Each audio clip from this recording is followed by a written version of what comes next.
안녕하세요. 애니코노미입니다. 여러분, 현재 시중은행의 예금 금리가 1%도 차에 안 된다는 사실 알고 계신가요? 그런데 일론 머스크가 엑스머니를 통해 6% 금리를 내걸며 금융시장에 충격파를 던졌습니다. 이 파격적인 제안이 전통 금융권을 뒤흔들고 있습니다.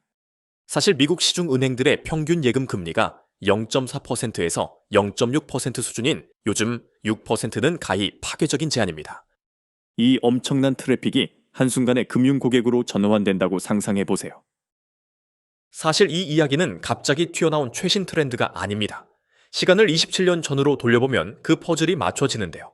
1999년 머스크가 엑스닷컴을 창업했을 당시 꿈꿨던 건 모든 금융을 하나로 합치는 슈퍼앱이었습니다.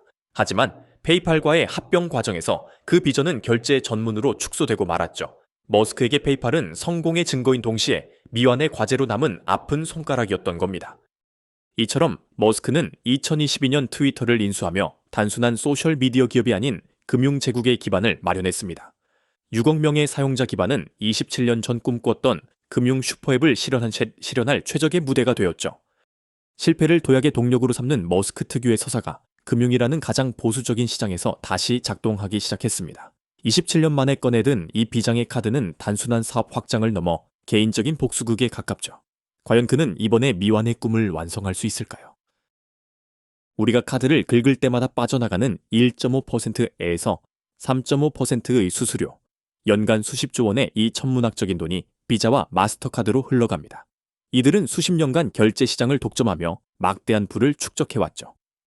엑스머니는 기존 카드 네트워크의 복잡한 구조를 우회하기 위해 플랫폼 내에서 직접 거래가 가능한 독자적인 결제 고속도로 구축을 목표로 합니다. 기존 서비스들처럼 복잡한 중개 과정 없이 사용자끼리 직접 돈을 주고받는 시스템이죠.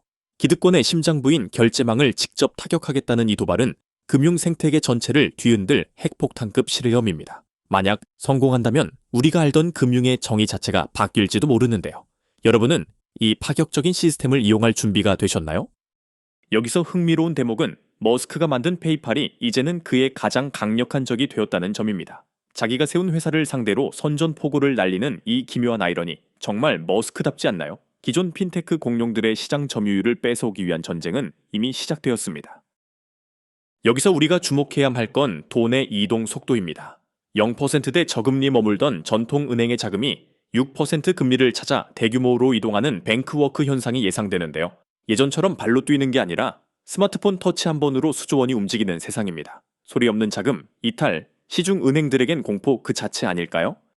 급격한 자금 유출은 결국 중소형 은행들의 유동성 위기로 번질 수 있습니다. 두기 하나 무너지면 연쇄적인 붕괴가 일어날 수 있다는 우려인데요. 플랫폼으로 쏠리는 돈의 흐름이 거대한 변화를 일으키며 기존 금융권의 유동성 구조를 뒤흔들 수도 있다는 조심스러운 분석이 나오고 있습니다.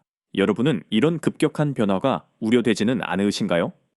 내 전 재산을 소셜미디어 회사에 맡겨도 될까라는 근본적인 불안이 소비자들을 망설이게 합니다. FDIC 같은 정부 보증이 없는 플랫폼 금융에 대한 신뢰를 쌓는 것은 머스크가 넘어야 할 가장 높은 산입니다. 상황이 이렇다 보니 혁신의 속도만큼 규제의 벽도 높아지고 있습니다. 특히 엘리자베스 워런 의원 같은 정치권 인사들은 빅테크의 금융업 진입이 가져올 수 있는 시장 독점 가능성을 매섭게 살피고 있는데요. 금융사고가 났을 때 누가 책임질 것이냐는 이들의 날선 비판은 머스크에게 가장 큰 걸림돌입니다. 여러분, 규제 당국이 이 거침없는 질주를 가만히 보고만 있을까요? SEC나 CFPB 같은 규제 기구들도 전방위적인 압박을 준비 중입니다.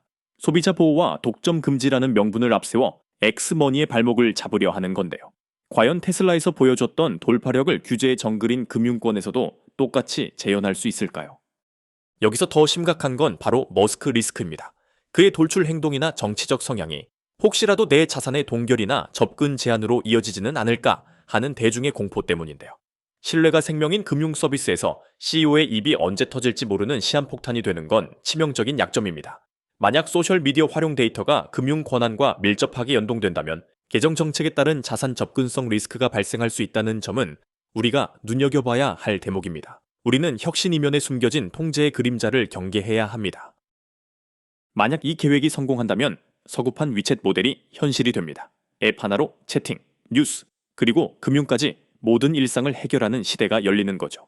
모든 생활사가 하나의 운영체제 안으로 들어오는 거대한 변화. 여러분은 이런 편리한 감옥을 받아들일 준비가 되셨나요?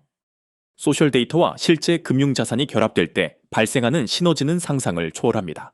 한마디로 플랫폼이 우리에 대해 국가보다 더 잘 알게 되는 셈인데요. 데이터 독점은 결국 강력한 권력으로 이어지고 그 권력은 기존의 시스템을 위협할 수 있습니다. 정말 놀라운 세상 아닌가요? 하지만 하나의 계정이 뚫리면 일상과 자산이 모두 무너지는 단일 장애점의 위험성도 잊지 말아야 합니다. 이 리스크는 편리함과 맞바꾸기엔 너무나 가혹한 대가 아닐까요? 결국 핵심은 이 거대한 실험 끝에 탄생할 머스크 월드의 미래입니다. 전통적인 은행 시스템이 약화되고 거대 플랫폼 경제권이 그 자리를 대신하는 세상인데요. 누군가에게는 파격적인 유토피아이지만 다른 이에게는 거대 자본이 모든 데이터를 통제하는 디스토피아일 수 있습니다. 이제 돈은 단순한 가치를 넘어 플랫폼 통제력의 핵심 엔진이 되고 있죠. 이 변화의 끝에서 우리는 어떤 선택을 해야 할까요? 금융 권력이 정부에서 빅테크 플랫폼으로 이동하는 역사적 변곡점 앞에서 우리는 눈앞의 높은 금리보다 더 큰 흐름을 읽어내야 합니다. 플랫폼 금융의 달콤함이 우리의 주권까지 앗아가지는 않는지 날카로운 시각이 필요하죠. 머스크의 27년 금융 야심은 이제 현실이 되고 있습니다. 하지만 소비자 보호 장치 미비 문제를 해결하지 못한다면 이 거대한 실험은 실패할 수 있습니다. 여러분은 이 파격적인 변화 속에서 어떤 선택을 하시겠습니까? 지금까지 애니코노미였습니다. 구독과 좋아요 부탁드립니다.